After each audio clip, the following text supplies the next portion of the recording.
할렐루야. 앞서가신 주님 바라보며 한 주간 동안 믿음의 길을 걸어오신 여러분들 수고 많으셨습니다. 오늘 이 자리에 여러분들 하나님이 함께하여 주시고 모든 좋은 것을 주시는 주님의 은총으로 채움받기를 주님의 이름으로 축복합니다. 오늘 사순절 두 번째 주일입니다. 부활절까지 아직 또 많은 걸음을 우리가 걸어가야 하지만 그래도 여러분 지치지 마시고 끝까지 이 길을 걸어가시고 천성의 길까지 승리하며 살아가시기를 소망합니다. 우리는 예수님을 따르는 주님의 제자들이죠. 주님을 따르며 살겠노라 믿음의 결단을 하며 살아가기에 그리스도인입니다. 주님께서 그런 결심을 한 여러분들을 지켜주시고 힘을 주시고 까마득해 보이던 그 길도 어느새 목적지에 이르게 되어서 수고한 땀을 식히며 쉼을 누릴 수 있도록 인도해 주시는 그 주님의 평강이 여러분들의 신앙의 여정에 늘 함께 하시기를 다시 한번 주님의 이름으로 축원드립니다. 사순절 우리가 이 기간을 보내고 있습니다. 아직 초입인데요. 사순절의 이 이미지를 한 장의 그림으로 표현한다면 아마 이런 그림이지 않을까 해서 제가 그림 하나를 준비해 왔습니다. 한번 보여주시죠. 제가 지거쾌더라는 굉장히 좋아하는 분의 그림인데요. 십자가를 향하시는 그리스도의 모습을 그리고 있습니다. 사순절이 깊어지면 깊어질수록 우리는 이렇게 십자가를 지고 가신 주님을 따라가는 것이기에 우리도 십자가를 향해서 더 가까이 가는 것이다. 이렇게 말할 수 있겠죠. 여기서 우리가 한 가지 생각해 볼 것은요. 십자가.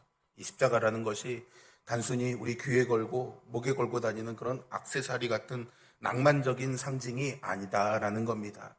지금이야 기독교가 보편화되고 신자들이 많아 이 십자가가 다양한 그런 좋은 이미지로 소비되고 있지만은 사실은 예수님 당시의 십자가는 그런 이미지가 아니었습니다.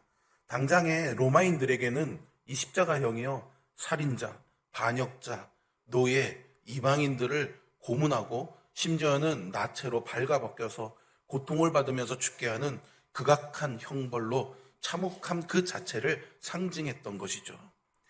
제가 얼마 전에 저희 막내를 데리고 서대문 형무소 역사박물관에 갔다 오면서 사형장에를 들어갔더니 저희 아이가 그 사형장의 분위기와 그 사형장에 있었던 기구들을 보면서 너무 무서워하고 힘들어 하더라고요. 아마 그 당시에 십자가는 그들에게 그런 이미지였을 겁니다. 유대인들에게도 다를 바가 없습니다. 유대인들에게 십자가는요, 신명기 21장 23절에서 나무에 달린 자는 하나님께 저주를 받았다라는 이 말씀처럼 이 저주를 상징하는 것이었습니다. 그러니 십자가는 사실 모든 희망과 가능성이 다 꺼져버린 가장 처참한 죽음을 상징하는 것이죠. 주님을 따르며 걷는 이 사순절 순례의 길이 십자가로 향하고 있다는 것은 결국 우리 자신도 스스로를 구원해낼 수 없다는 그 무기력한 우리의 한계와 절망을 고스란히 직면하는 길이 되어야 된다라는 것을 뜻합니다. 여러분 생각해 보십시오. 죽음을 앞에 두고 보면 우리 중에서 누구도 잘나거나 못난 사람, 불행하거나 행복한 사람으로 구별되지 않습니다. 죽음은 다시 살 수 없는 것이고 인간은 다 죽는 것이니 사실 우리는 모두가 다 죽음 앞에서 똑같이 아무것도 할 수 없는 그저 무력한 존재일 뿐이죠. 십자가 앞에서 우리의 인간의 모든 행위들은 무력화가 되는 것이 맞고요. 우리가 어떤 것으로든 쌓아 올린 그 업적이라도 그것으로 의로움을 얻을 수 없다는 엄중한 하늘의 선고를 받게 되는 것이 십자가 앞의 자리이고 이것은 누구도 예외일 수가 없는 것입니다. 이런 절망적인 십자가임에도 우리는 여전히 그곳을 향한 순례의 길을 기꺼이 동참하고 있습니다. 왜냐하면요, 이 길을 걸어가신 그리스도 안에서 우리가 빠진 이 절망, 이 멸망에서 생명을 길어 올리시는 하나님을 만날 수 있기 때문이죠. 그래서 우리는 주님이 걸어가신 이 십자가의 길을 함께 가면서 그 십자가에서 그리고 이 십자가의 길을 걸어가신 그 주님 안에서 우리를 지으신 아버지 하나님을 만나게 되는 것입니다. 십자가에 내몰린 예수님을 무덤에서 구원해내신 아버지 하나님은 우리에게도 조건이나 업적들을 따져 묻지 않으시고 차별하지 않으시고 죽음에 내동댕이 쳐진 우리들을 일방적으로 구원해내시는 하나님입니다. 제가 여기서 일방적이라는 표현을 쓴 것은 우리가 한 어떤 것도 무력하다는 것을 전제하기 때문입니다. 우리가 어떻든지 간에 하나님이 우리를 사랑하기로 하셨고 하나님이 우리를 구원하기로 하셨기에 우리를 건져주시는 것이죠. 왜 그럴까요? 우리를 사랑하시기 때문입니다. 그래서 우리는 그 하나님을 사랑하시는 하나님이라고 부르는 거죠. 같이 한번 우리 고백해 볼까요? 저를 따라해 보세요. 사랑하시는 하나님. 네, 맞습니다. 그 하나님이 누구의 하나님도 과거의 어떤 하나님도 아니라 지금 이 시간 바로 여러분의 아버지, 여러분의 하나님이 되어주시는 줄로 믿습니다. 그런데 참 이상하죠, 사람들은. 예수님께서는 이 땅에 오셔서 그냥 그 사랑으로 역사하시는 하나님 나라의 복음을 전하신 것 뿐인데 세상은 그 예수님을 거부하고 십자가에 못 박았습니다. 예수님을 거부했다는 것은 결국은 하나님과 그 하나님 나라의 통치를 거부한 것이죠. 이건요, 예수님을 십자가에 달은 당사자인 유대인들이 특별히 악하거나 무지해서 그런 것이 아닙니다. 우리도 그들과 사실 다를 바가 없습니다. 우리도 하나님의 사랑에 감동하고 찬양합니다. 그리고 하나님의 사랑을 받고 싶어 합니다. 여러분, 하나님의 사랑을 받고 싶으시죠? 네, 그렇습니다. 그런데 말이죠, 그 하나님의 사랑을 받고 싶어 하면서도 우리가 살아가는 삶의 방식은 그 하나님의 사랑의 원리를 따르려고 하지 않습니다. 오히려 내가 무엇을 해내고 어떤 평가를 받고 어떤 실적을 쌓아서 인정받아야 되는 이 세상의 원리를 따라가게 되죠. 이유는 분명합니다. 업적과 성과, 비교와 경쟁으로 작동하는 세상은 아주 명확하고 손쉽게 우리에게 붙잡힙니다. 즉, 우리에게 분명하게 보여주는 것이 있고 간단합니다.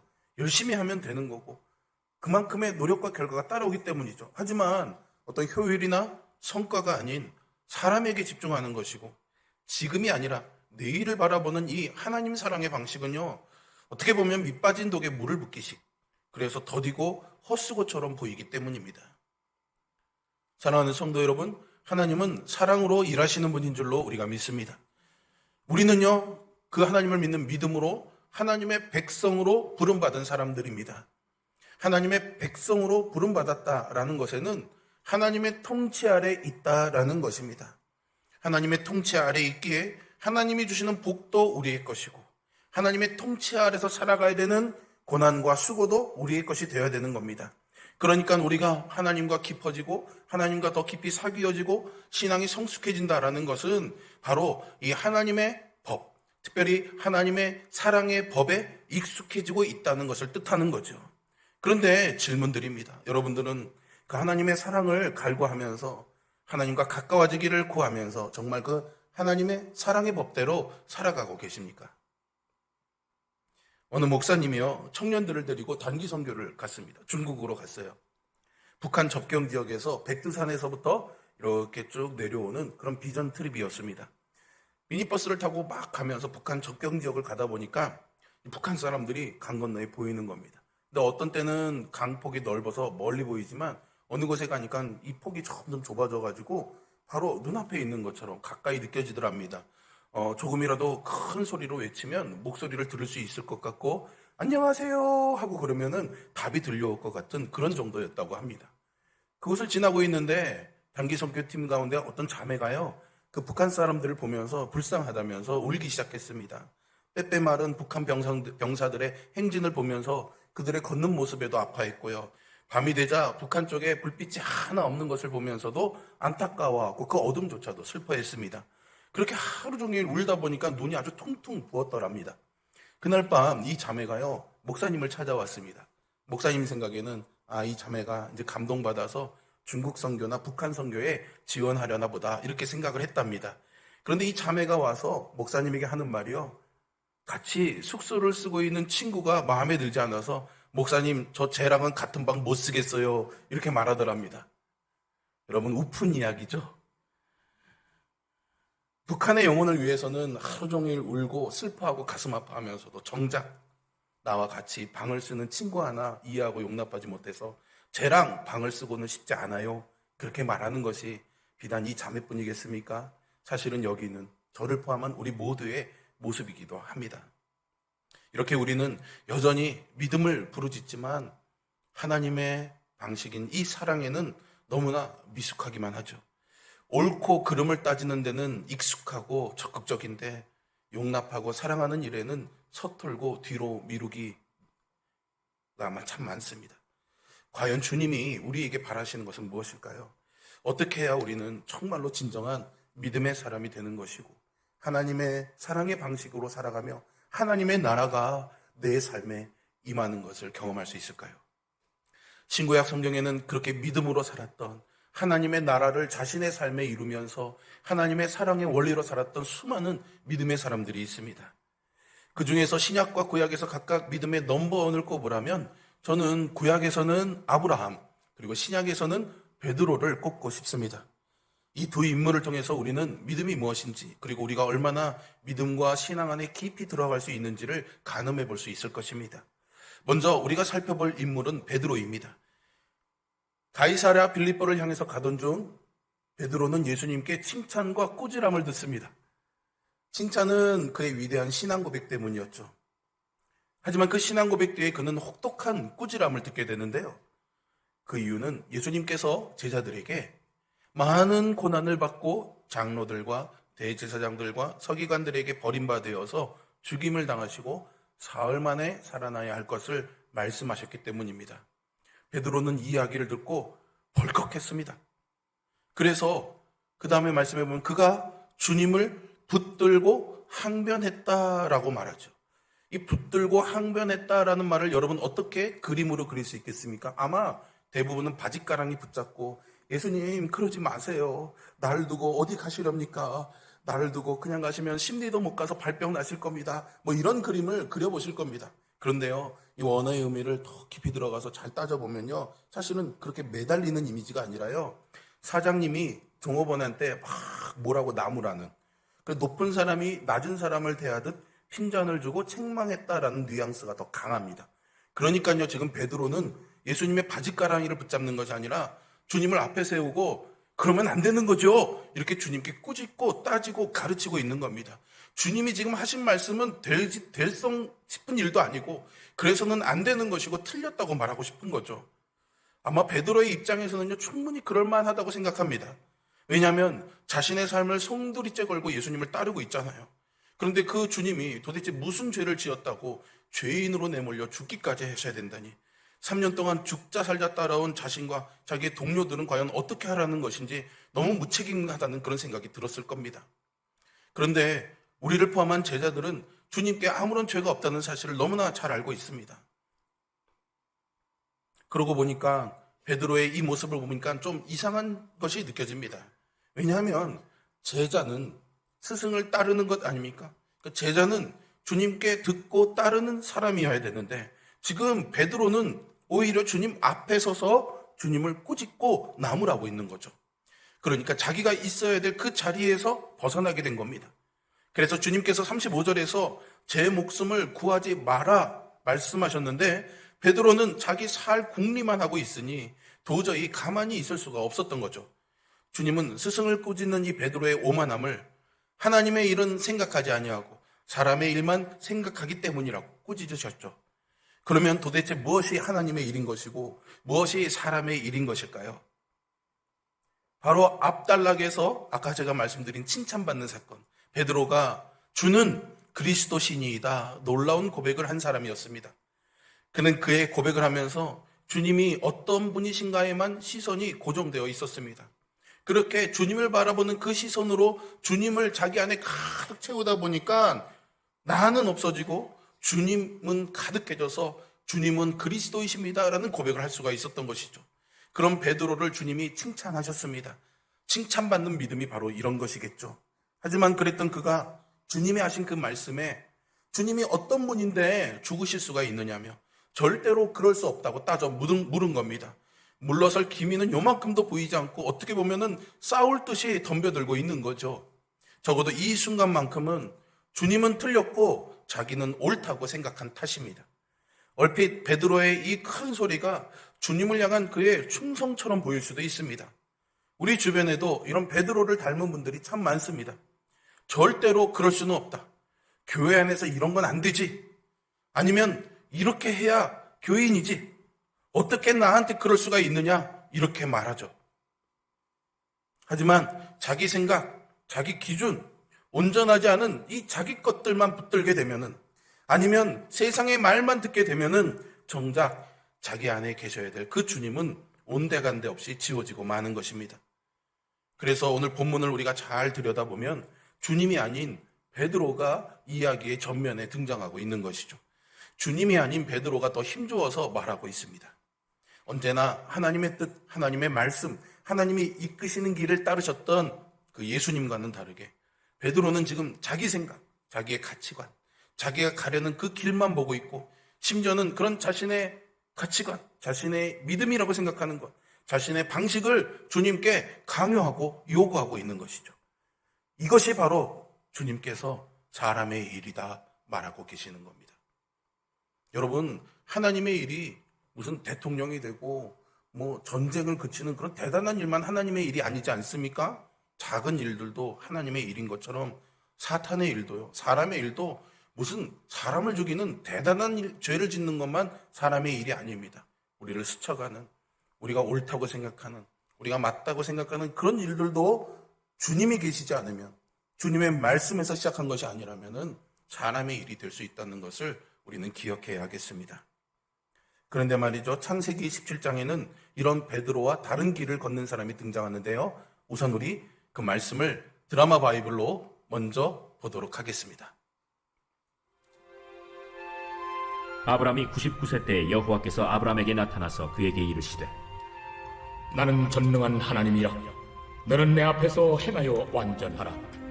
내가 내 언약을 나와 너 사이에 두어 너를 크게 번성하게 하리라. 아브라함이 엎드렸더니 하나님이 또 그에게 말씀하여 이르시되 보라, 내 언약이 너와 함께 있으니 너는 여러 민족의 아버지가 될지라. 이제 후로는 내 이름을 아브라함이라 하지 아니하고 아브라함이라 하리니 이는 내가 너를 여러 민족의 아버지가 되게 함이니라.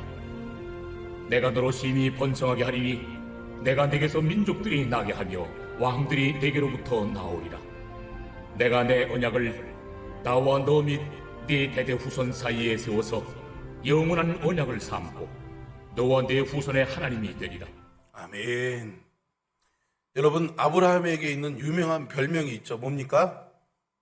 맞습니다. 믿음의 조상. 믿음의 조상 아브라함은, 이렇게 우리가 아이들이 노래도 부르죠. 우리 기독교 신앙에 있어서 아주 중요한 인물입니다. 그런데 믿음의 조상이라고 하는데 우리는 한민족이고 아브라함은 유대인인데 어떻게 유대인인 아브라함이 우리의 조상이 될 수 있겠습니까? 그래서 바울은요, 로마서 4장 23절과 24절에서 이렇게 설명해 줍니다. 그가 의롭다는 인정을 받았다 하는 말은 아브라함만을 위하여 기록한 것이 아니라 하나님께서 의롭다고 여겨주실 우리, 곧 우리 주 예수를 죽은 사람들 가운데서 살리신 분을 믿는 우리까지도 위한 것입니다 라고 말이죠. 그러니까 아브라함이 믿음의 조상이 되었다라는 것은 하나님께서 의롭게 여겨주시는 길을 연 첫 사람이 아브라함이었다라는 뜻입니다. 그러니까 우리는 아브라함의 길을 따르기만 하면 하나님께서 의롭다 여겨주시는, 하나님께 용납되는 길을 갈 수 있게 되는 것이죠. 아브라함이 하나님께 인정받은 것은 오직 믿음 한 가지뿐입니다. 처했던 상황이나 여건은 결코 믿을 만한 상황이 아니었지만 그는 변함없이 하나님만을 믿고 신뢰했던 것이죠. 아브라함은 하나님께서 어떻게든 이 상황을 내가 원하는 대로, 내가 기대하는 대로, 내가 바라는 대로 기적과 같이 바꿔내실 것을 믿은 것이 아닙니다. 그가 믿은 것은 어떤 상황에 떨어지더라도 나는 이 하나님을 신뢰할 것이야 라고 믿었다라는 의미인 것이죠. 아브라함의 이야기는 표면적으로 보면 아브라함을 중심으로 이야기가 쓰여지고 있는 것처럼 보입니다. 하지만요, 여러분, 이 아브라함의 이야기를 써내려가는 것은 아브라함 자신이 아니라 하나님이시다라는 것을 우리는 금세 알 수 있습니다. 하나님이 아브라함에게 약속하시는, 우리가 앞에서 본 이 창세기 본문을 다시 한번 쭉 살펴보면 가장 많이 반복되는 단어가 있습니다. 그 단어는 바로 내가라는 말입니다. 하나님이 하신다라는 거죠. 하나님이 그렇게 아브라함에게 말만 하신 게 아닙니다. 그에게 약속을 주신 분도, 그의 이름을 아브람에서 아브라함으로 바꾸신 분도 하나님이십니다. 단순히 그의 이름을 계명했다라는 것이 아니라 인생과 삶의 의미 자체가 송두리째 뒤바뀌게 되었다라는 것을 의미하는 것이죠. 대부분은 보통 아브라함이 믿음이 좋아서 이런 복을 받았다라고 생각합니다. 그런데 바울은요, 로마서 4장 22절에서 이렇게 말합니다. 그래서 하나님께서 이것을 보시고 그를 의롭다고 여겨주셨습니다. 라고 말이죠. 아브람이 믿음의 조상인 아브라함이 되게 하신 것은 일방적인 하나님의 통치 행위다라는 것이죠. 그러면 아브라함이 하나님의 약속을 잘 믿어서 아브라함이 된 것일까요? 창세기 17장 15절 이후에 보시면 아브라함뿐만이 아니라 인생이 바뀐 또 다른 사람이 등장하는데 바로 그의 아내였던 사라였습니다. 그녀 또한 사레라는 이름에서 사라라는 이름으로 바뀌게 되었는데요. 굉장히 중요한 대목입니다. 이 대목에서 사라가 한 일은요, 아무것도 없습니다. 오히려 그녀는요, 믿음이 없어서요, 하나님의 아이를 주시겠다고 하자 내가? 참나 세상에. 이렇게 하나님을 비웃었던 사람입니다. 그런데 그녀의 이름이 사라로 바뀐 거죠. 전적으로 하나님에 의해서, 하나님의 일방적인 기준에 의해서 아브라함과 사라는 새로운 운명의 사람이 될 수 있었던 것입니다. 그의 바뀐 이름들 안에는요, 많은 정보가 담겨져 있습니다.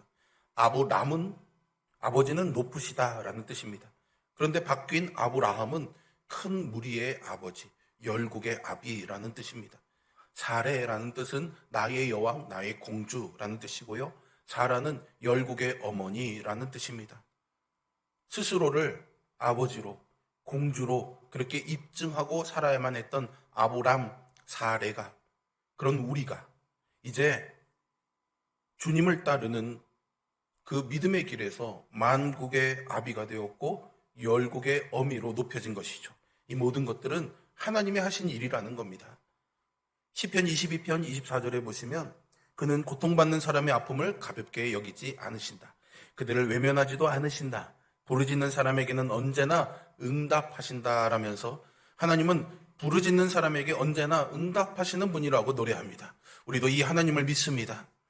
그래서 사람들은 응답받기 위해서 쥐에 목이 터져라 부르짖고 외치죠. 하지만 여러분, 정작 이 부르짖는 것보다 더 중요한 것이 있습니다. 바로 응답하시는 분이 계신다라는 사실이죠. 만약 이 응답하시는 하나님이 계시지도 않은데 우리가 그냥 으악 하고 부르짖는 것은 무슨 의미가 있겠습니까? 김소월 시인의 시 한 구절에 보시면 부르다가 내가 죽을 이름이여 라고 표현하고 있습니다. 아무리 불러도 답이 없는 거죠. 간절히 목 놓아 부르는 부르짖음이라도 듣는 이가 없으면 그것은 소용이 없습니다.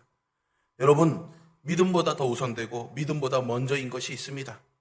바로 하나님의 존재입니다. 하나님의 일방적인 은총, 하나님의 자비로움이 없었다면 아브라함에게 주어진, 오늘 우리에게 주어진 이 약속과 구원은 있을 수가 없는 것이죠. 계약과 언약의 근거도 하나님에게서 시작이 된 것입니다. 그리고 그 계약의 실행과 성취도 하나님 편에 달려 있습니다. 우리가 그 계약을 충실히 이행했느냐 안 했느냐는 하나님에게 중요하지 않습니다. 이게 얼마나 불공평한 계약입니까?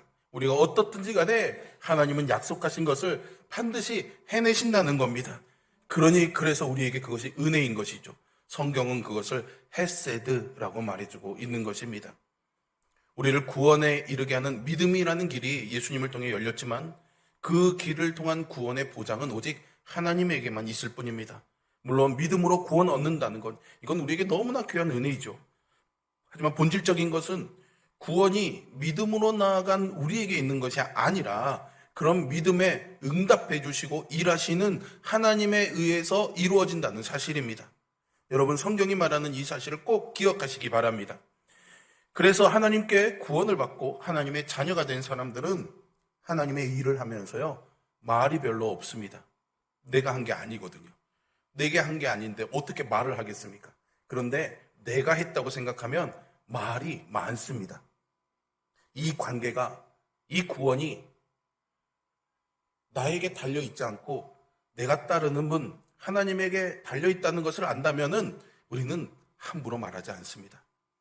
그래서 자기 말을 하지 않고 말씀하시는 주님께 듣고 그 말씀을 묵묵히 따를 수밖에 없는 것이죠.